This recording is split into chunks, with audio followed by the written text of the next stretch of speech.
일요일 MBC 뉴스데스크 광주 전남권 소식입니다. 휴일을 맞아 광주와 전남 곳곳에서 크고 작은 행사들이 재개됐습니다. 12구 참사 국가 애도 기간이 어제로 끝나면서 오늘 광주 김치타운에서는 빛고울 반려동물 한마당 행사가 열렸습니다. 반려동물 한마당은 코로나 여파로 열리지 못했다가 3년 만에 다시 개최됐습니다. 또 광산구 선운지구 황룡 친수공원에서는 친환경 농수산물 장터가 펼쳐져 생산자와 소비자 간 직거래 만남의 시간이 마련됐습니다. 화순과 곡성 등 전남 지역 시군에서도 마라톤 대회를 비롯한 다양한 행사들이 펼쳐졌습니다. 광주시가 12구 참사 합동 분향소를 추모 공간으로 전환해 운영합니다. 광주시는 국가 애도 기간이 끝남에 따라 분향소 재단과 조화를 차례로 해체하고 분향소 운영을 사실상 종료했습니다. 대신 분향소 자리에 추모의 마음은 이어가겠습니다. 안전은 챙기겠습니다라는 문구가 적힌 현수막을 내걸어 추모 공간으로 남겼습니다. 광주시 합동 분향소에는 지난 엿새 동안 1,700여 명의 시민이 찾아와 헌화 분향했습니다. 문재인 정부의 대표적인 지역균형 발전 정책이었던 상생형 일자리가 전국에서 진행되고 있습니다. 1호 상생형 일자리인 광주형 일자리를 포함해 지금까지 6개의 상생형 일자리가 실시되고 있는데요. 광주형 일자리의 성적표가 가장 우수한 것으로 나타났습니다. 송정근 기자입니다. 지난해 9월 경영 SUV 캐스퍼를 출시하며 닻을 올린 광주형 일자리. 지금까지 620명이 고용됐고 연말까지 누적 판매 대수 6만 대를 달성하는 등 순항하고 있다는 평가를 받고 있습니다.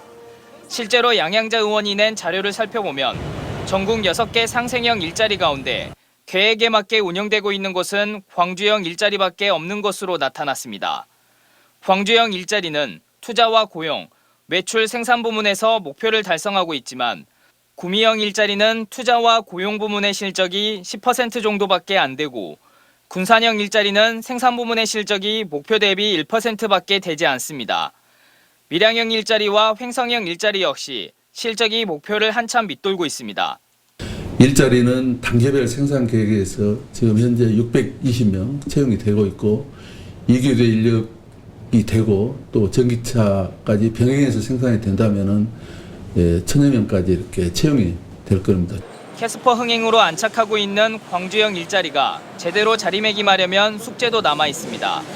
최근 광주시가 GGM 근로자들에 대한 주거비 지원금을 올리고 지원 대상도 늘리는 등 사회적 임금 지원 확대 방안을 밝혔지만 처음 약속한 사회적 임금이 이행되려면 여전히 갈 길이 멀다는 평가가 나오고 있습니다.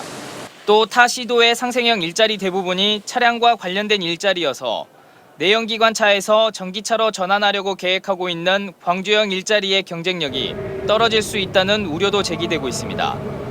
자동차 산업 지형의 변화에 따라 GGM에서 전기, 수소차 등 미래차를 생산할 수 있도록 전환해야 합니다. 동시에 광주의 내연기관 자동차 부품 기업을 미래차 부품 기업으로 전환할 수 있도록 우여곡절을 겪으며 시작돼 한국 사회에 큰 파장을 불러일으킨 광주형 일자리.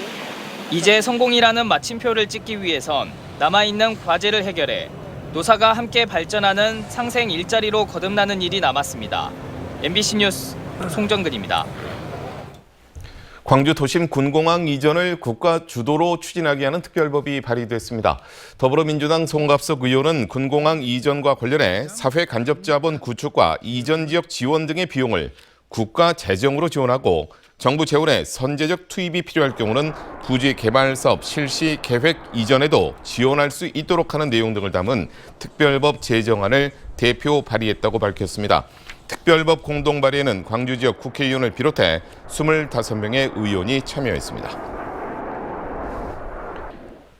고물가와 고금리 여파가 이어지고 있는 가운데 금융 취약계층 지원을 위한 상시 지원 기구를 마련하자는 주장이 제기됐습니다. 광주시 의회 박수기 의원은 행정사무감사에서 서민들의 채무와 재무상담, 개인 파산과 회생 등을 지원할 광주 금융복지상담센터 신설을 촉구했습니다. 박 의원은 서울과 부산, 대구 등 대다수 지자체에서 이미 가계부채 문제를 상담해주고 있는 것은 물론 채무 조정을 위한 지원에도 나서고 있다며 금융종합지원센터의 필요성을 주장했습니다.